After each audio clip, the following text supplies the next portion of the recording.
गरुड़ पुराण 14वां अध्याय।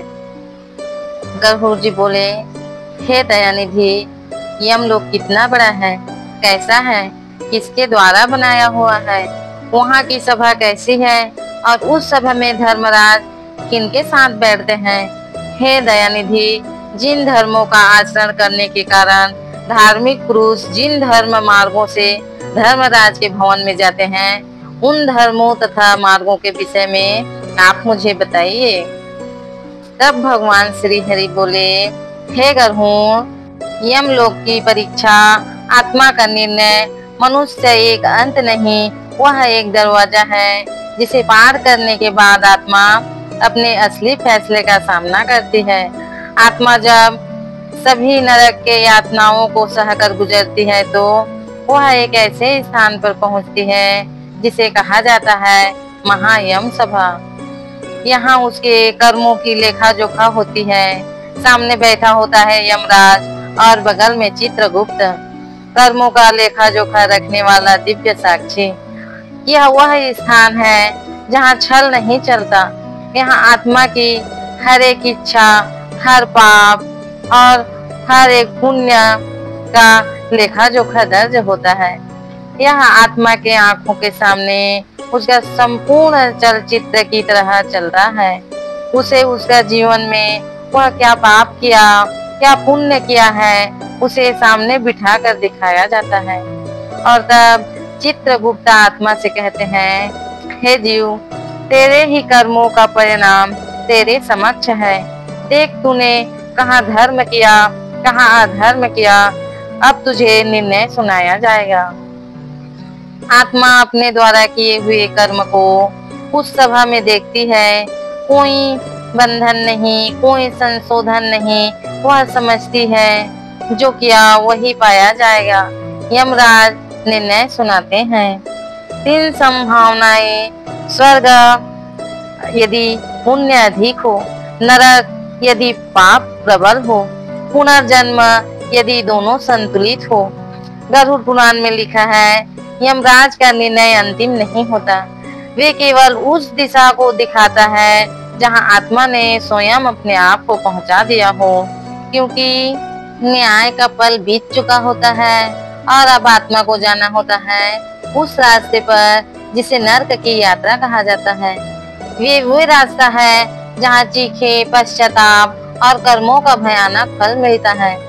गरुड़ पुराण में वर्णन है कि यमदूत आत्मा को पकड़ कर ले जाते हैं एक अंधकारमय मार्ग से, जहाँ ना दिन होता है ना रात होता है, केवल एक गंध, भय और अंतहीन पीड़ा का अनुभव। रास्ते में आत्मा को वो सब दिखाई देता है जो उसने कभी सोचा नहीं था।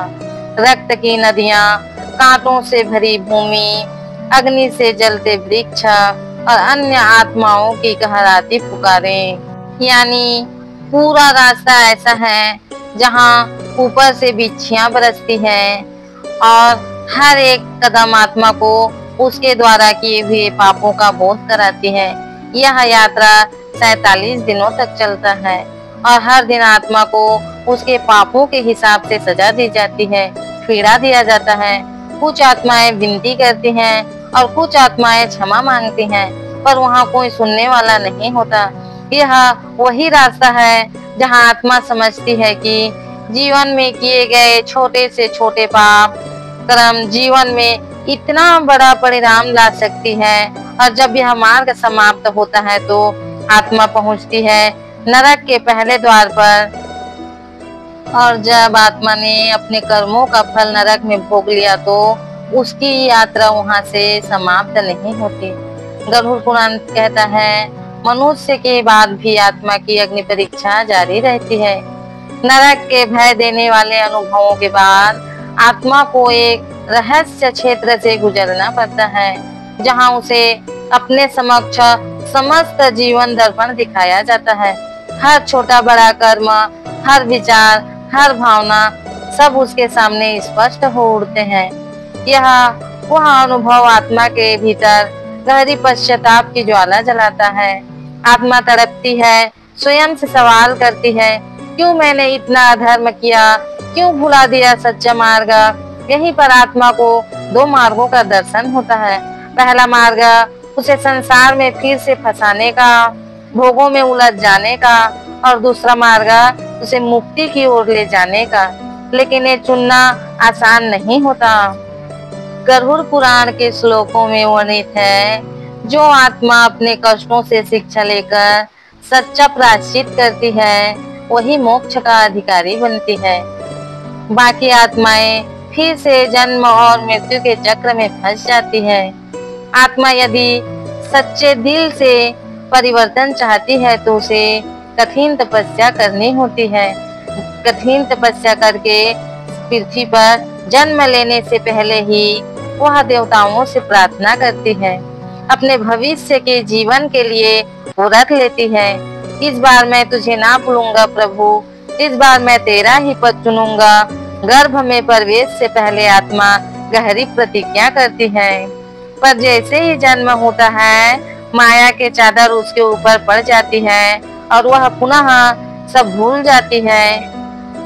गरुड़ पुराण चेतावनी देता है, मनुष्य शरीर दुर्लभ है, इसे पाकर जो मोक्ष की ओर नहीं बढ़ता वह स्वयं अपने लिए नरक के द्वार खोलता है। यह अध्याय हमें स्पष्ट कराता है कि केवल भोग विलास में डूबना जीवन का लक्ष्य नहीं है।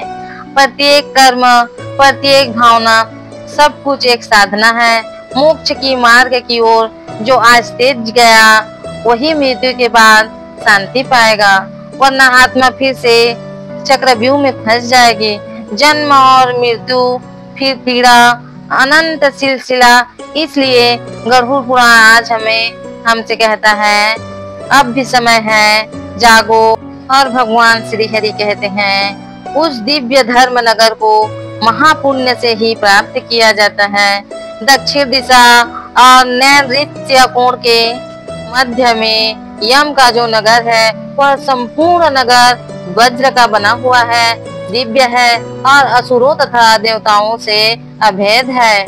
वह पुर चौकोर 4 द्वारों वाला, ऊंची 4 दीवारों से घिरा हुआ और 1000 योजन प्रणाम वाला कहा गया है।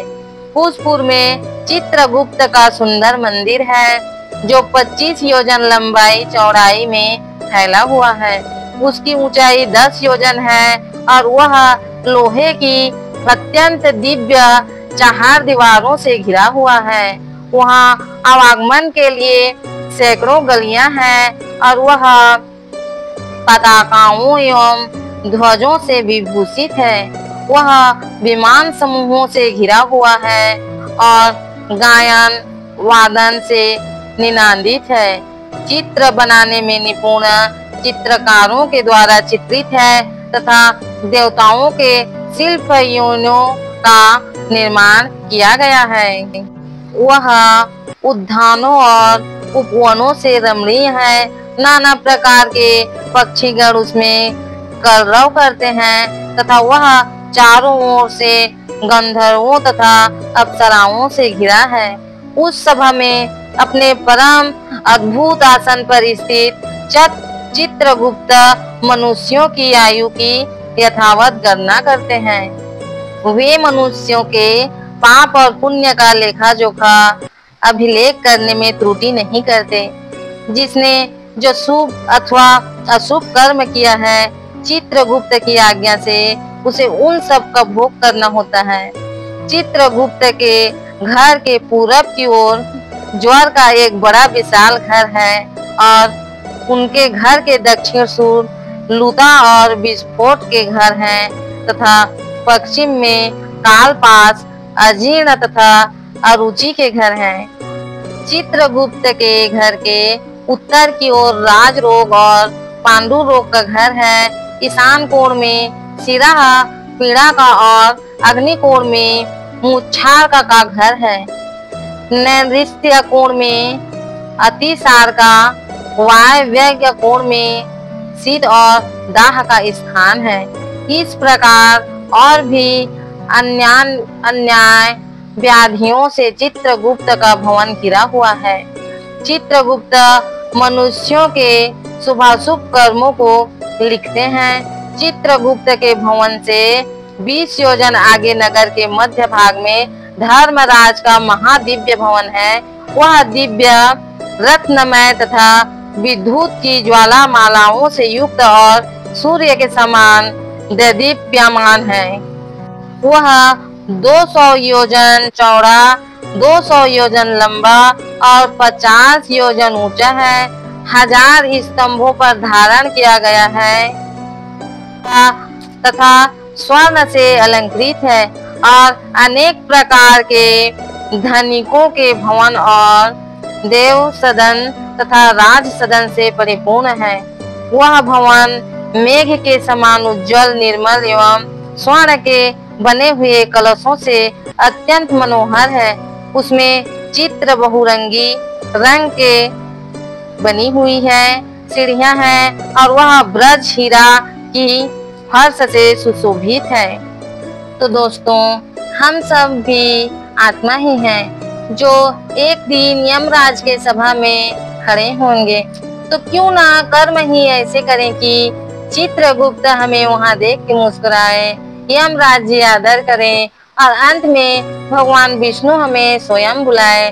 गरुड़ पुराण यही कहता है कि मृत्यु का भय नहीं यदि जीवन धर्ममय हो। राधे राधे।